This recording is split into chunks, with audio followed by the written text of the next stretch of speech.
ready? We ready? Okay. Today I have brought my cousin Emma with me. In these pictures, she's about 6 months old, and as you can see, she was born with a defect on the side of her face. And this birthmark is called a port wine stain. And when babies are born with this port wine stain, 15 to 18% of these babies get a syndrome called Sturge-Weber syndrome that comes with it. Today I'll be talking about Sturge-Weber syndrome, the signs and symptoms, and also the treatments. First of all, what is Sturge-Weber syndrome? It's a disorder. They don't know why, how it happens. There's no clear genetic pattern, and any two affected individuals very rarely come up in the same family. It's equal among males and females.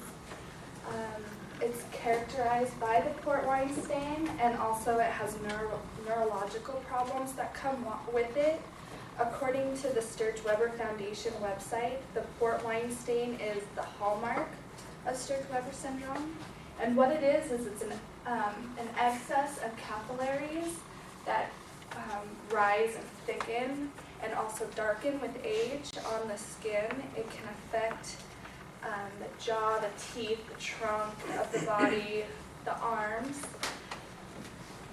Eventually, there would be nodules that grow on the birthmark that would bleed very easily with just a slight touch if it wasn't treated correctly. Some of the major neurological defects is seizures. According to Ann M. Comey of the Journal of Child Neurology, 80% of the patients with Sturge-Weber syndrome develop seizures, and the majority of these seizures actually happen within the first 2 years of life. Another neurological defect is developmental delay.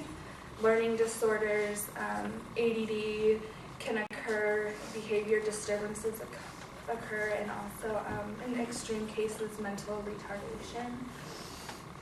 However, like Emma, children with this syndrome can function very well in these social and academic settings. Some of the treatments for the Sturge-Weber syndrome, or for the port wine stain, is laser treatment. And this is Emma, she's 4 now. This was her last laser treatment. This was number 9. And they have to put them under general anesthetic. And so they're completely out, and it actually scabs over for about a week afterwards. But because she's getting these early treatments, the excess of these capillaries won't thicken, and as you can tell, it's a little bit lighter than when she was born, and it's much smoother to touch. Emma has had 4 seizures, and these are regulated the same way that epileptics would be regulated with their seizures. There's different medications, and that have to be switched and adjusted depending on the patient every 6 months to a year. The learning disabilities are dealt with the same as people without Sturge-Weber syndrome. There's medication and therapies available. So in conclusion, I have discussed Sturge-Weber syndrome, the signs and symptoms, and